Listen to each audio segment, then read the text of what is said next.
Hi everyone, my name is Bryan Lee. I'm a concept artist, instructor, but right now I'm mostly a freelancing artist. So I studied at Art Center College of Design. I graduated, I believe, in late 2005 or early 2006. Digital art was not that big at that time. It was more about learning to draw everything, so I'm traditionally trained. It's kind of funny.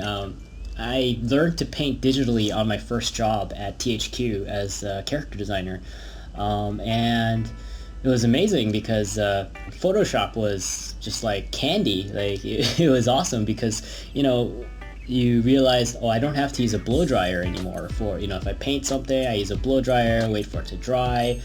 What else was there? Oh, yeah, layers. Oh my God, it was just amazing. It's not, back in the day we have to use tracing paper and photocopies.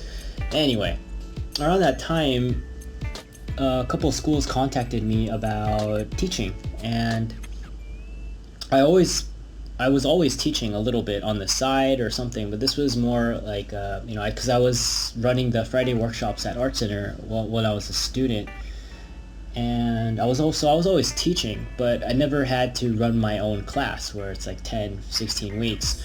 And so I was very fortunate because a lot of my instructors they're just around me, or I'm in contact with a lot of them. So I actually went to them and asked a couple of them. One instructor was a big influence in my art. His name was 𝗥𝗲𝗶𝗀𝗁𝗿𝗀𝗁 and 𝗥𝗲𝗿𝗂𝗋𝗋𝗋, and they basically trained me to teach, which was amazing because they're awesome instructors. And Kevin's, I'm sure you know about 𝗥𝗲𝗶𝗀𝗁𝗿𝗀, but Mark is no longer with us. So yeah, I've been teaching ever since, and I think I've been teaching for over 10 years now, and I'm constantly trying to streamline the process. My instructor I had several very awesome instructors, and it's kind of really cool because all my instructors, there's like this lineage, there was like this chain. So I originally went to Art Center. I didn't know anything about Art Center, to be honest. I really wanted to go there because in high school I met an artist by the name of 𝗥𝗲𝗹𝗁𝗿𝗀, who introduced me to 𝗥𝗲𝗀𝗀's work, Steve Houston's work, Mark Westermo's work, and I was just blown away. And I wanted to learn how to do that. And it turns out they're at Art Center. Well, not Mark. Mark had his own school at the time. So I got a portfolio together. And I was very lucky because, when I got into Art Center, there were not that many high school kids there. A lot of the students were older, which worked out awesome for me because everyone's so much better than me. And because I looked like a kid, I was basically like everybody's little brother, I guess. At least I felt that way. And they were more than willing to share their knowledge with me, like all these awesome artists. So yeah, I studied with Steve Houston. I was able to study with Kevin. Studied with Mark Westermo, so I learned the Riley method from him. I studied with Danny Galeotti, which was awesome. It was when Danny was animating for Disney, so I got to learn a lot of that stuff. It was awesome. That's all I can say. So yeah, there's too many instructors to name, but yeah, I had a lot of wonderful instructors. I feel very fortunate about that, and luckily, the way I wanted to paint was like the old illustrators from the golden age. And I was very lucky because people around me, or the instructors around me, knew how to paint that or knew that process. So I learned it, and it was amazing. One of the things that I'm very thankful for, once again, is that the knowledge I have from figure drawing, because even when I was at Art Center, I focused a lot on figures because I knew it was the hardest thing to draw. And what was amazing was when I started learning how to draw cars and just animals and other things, it was not that difficult because the concepts that I learned from figure drawing applied directly to everything else. Even into character design, even to environment design, we still deal with the same problems, or the same, the ideas are always the same.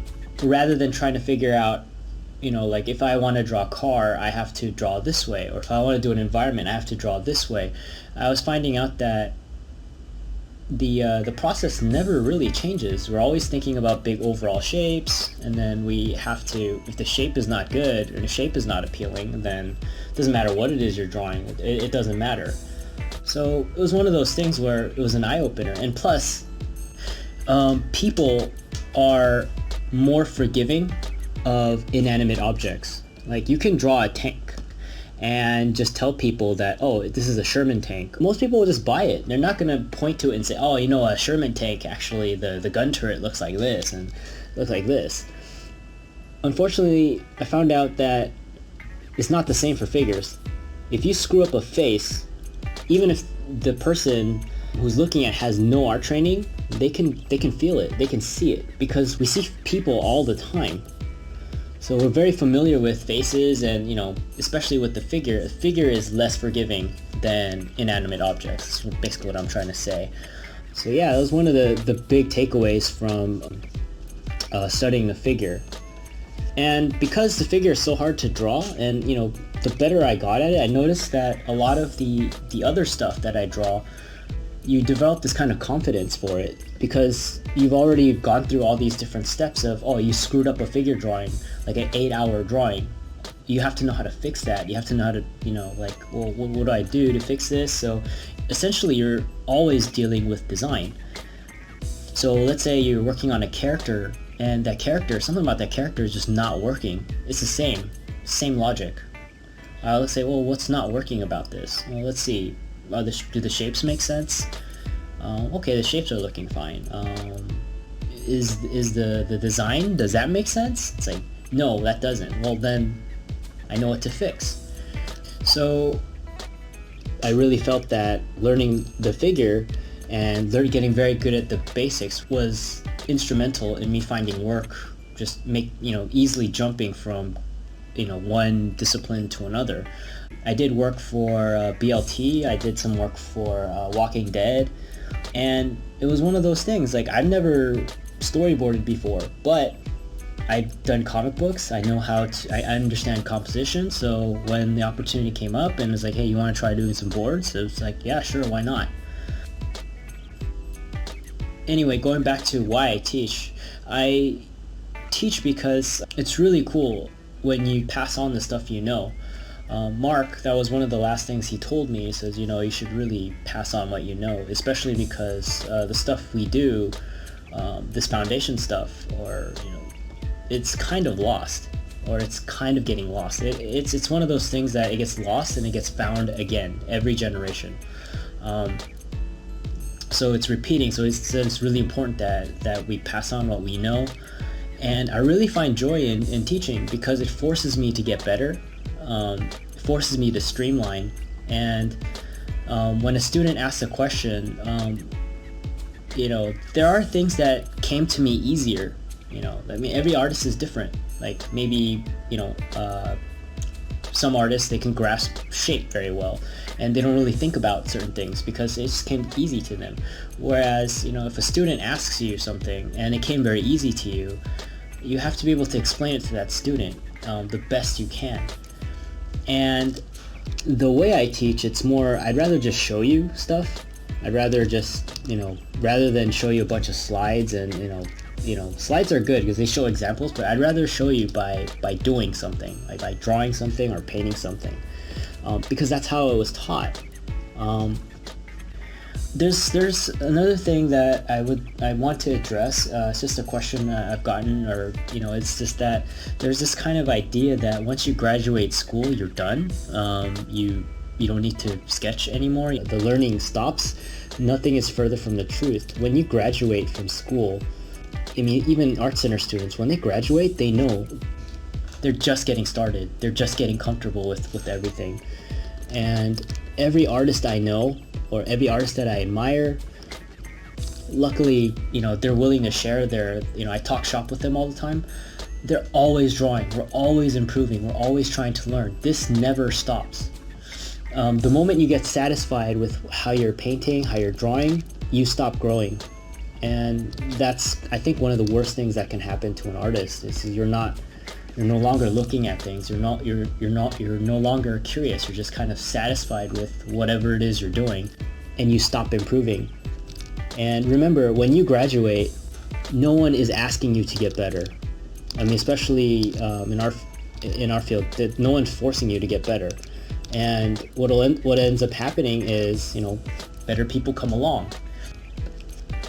So it's better to just keep learning, and you just keep drawing. And I feel like the reason why a lot of concept art, like great concept artists, they achieve that look is because, number one, most of them have foundation knowledge. They're very good at what they do.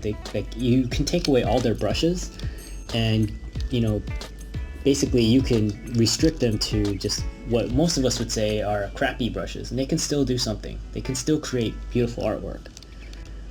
So it's not about the tool. It's about what they know. And there was this issue when I was teaching at Otis, where students would do all their perspective work in Maya.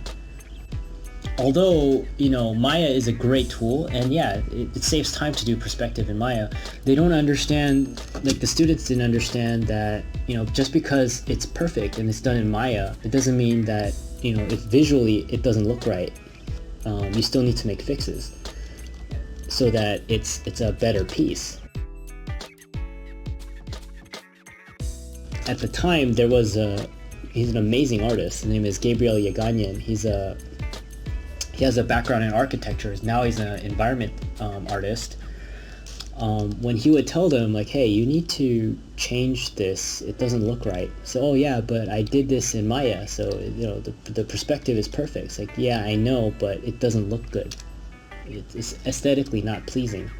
So you need to change it. But they're like, no, but I did this in Maya. So little things like that.